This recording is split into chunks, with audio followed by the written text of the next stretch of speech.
पशुओं के साथ कैसा व्यवहार किया जाता है, कैसे लोग कैसे करते हैं, वो भी जीव है।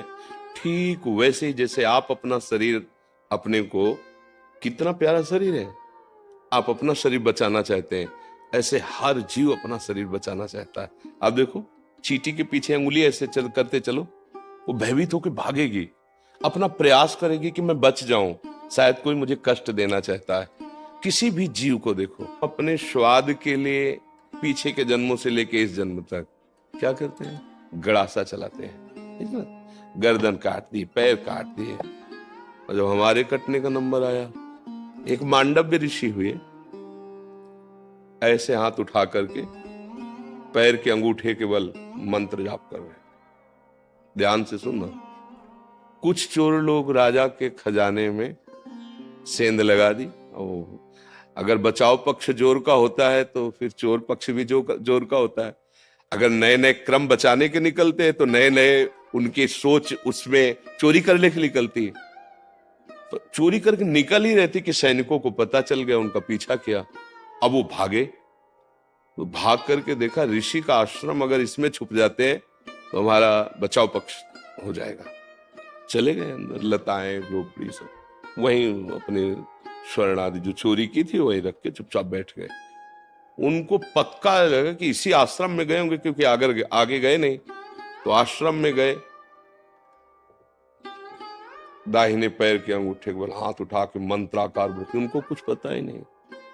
गए तो माल सहित चोर मिल गए। तो उनको लगा कि ये आश्रम में इसलिए आए, हमें लगता है इस महात्मा का ये सब नाटक है और ये इन चोरों का साथी है और ये चोरी करवाता है। बुद्धि बदली, बुरी दशा जब आनी होती है ना तो पहले बुद्धि बदली जाती है। तो वैसे ही टांग ले गए उनको।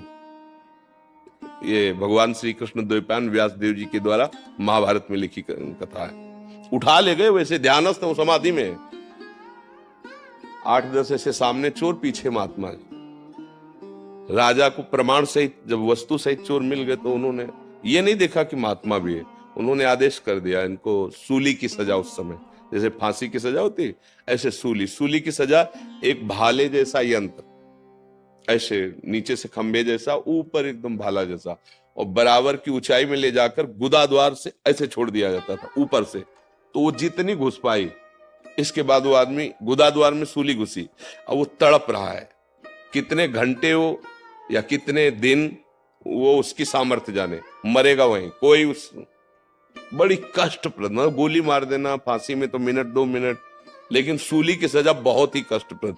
अब गुदा द्वार में इतनी घुसी है और रक्त स्राव हो रहा, धीरे धीरे वो मरेगा। दूसरे जब दंड वाले आते थे जिनको, तब वो उतारे जाते थे 1-2 दिन 3 दिन में ऐसे। जब वहां उतारने गए तो देखा वो पद्मासन लगाए बैठे मांडव ऋषि, और वो तो चोर थे, वो मर गए। उनको हटाया, भाग के गए राजा से, कोई अपराध बन गया। वो तो कोई सच्चे महात्मा थे जिनको हम पकड़, बोले महात्मा को क्यों पकड़ के लाए? बोले महाराज हमको लगा कि वो आश्रम में, तो अब वो भयभीत हो गए, क्योंकि आगे गाय और ब्रह्म ऋषियों को करके गए। वो कहा महाराज मुझे बिल्कुल पता नहीं था, आप क्षमा कीजिए, मेरे से अपराध बन गया। उनका नहीं, बस ये हटाओ, सूली से मुझे उतरवाओ, मैं तुम्हें दंड नहीं दूंगा, मैं सीधे धर्मराज को दंड दूंगा, उतारू तो मुझे। लाख उपाय किया गया, वो सूली उनके गुदा द्वार से हटी ही नहीं, काट दिया गया। वो सीधे अंतर ध्यान में धर्मराज के पास पहुंचे और उन्होंने कहा मुझे बचपन से याद है कि मैंने कोई अपराध नहीं किया, फिर मुझे ये सजा क्यों मिली? लोहा अंदर ठसा हुआ, उसे काट दिया गया, निकला ही नहीं। मैं तुम्हें अभी दंड देता हूं, क्योंकि तपस्या के धनी थे।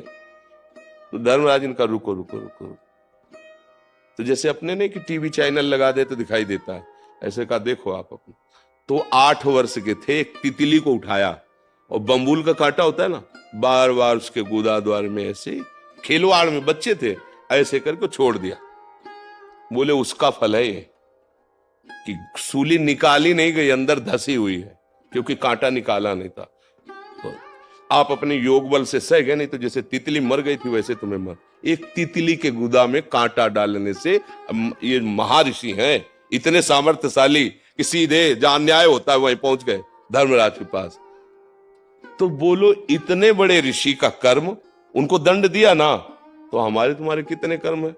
ये मुर्गा, ये पशु पक्षियों को जो काट काट के खा रहे हो, जो विनोद कर रहे हो, मजाक मजाक में उनको कष्ट दे रहे हो, दुख दे रहे हो, और कितने पाप हैं? एक पाप है, कितने? अब आपको मान सकते हैं कि इस जीवन में आपने कोई पाप नहीं किया, ऐसा आप कह सकते हैं, लेकिन बिना हमारे पाप के हमें कोई दंड नहीं दे सकता।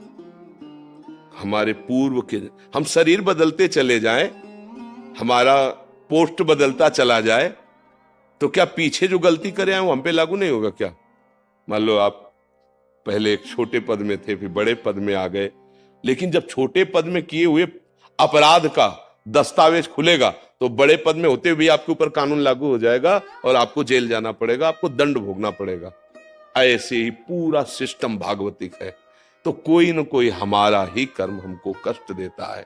अब संभाल लो, नाम जप करो, कोई भी ऐसा आचरण मत करो। दूसरे को अगर दुख दोगे तो तुम चाहे जितने समर्थ बन लो, वो दुख इतना बलवान होके आएगा कि ऐसी जगह तुम्हें रौंदेगा कि कोई सहायक नहीं मिलेगा। पक्का कोई सहायक नहीं मिलेगा। अगर आप दूसरों को सुख दोगे, नाम जप करोगे, माना थोड़ा गरीबी से जी लोगे, तो भगवान मिल जाएंगे। आनंदित हो।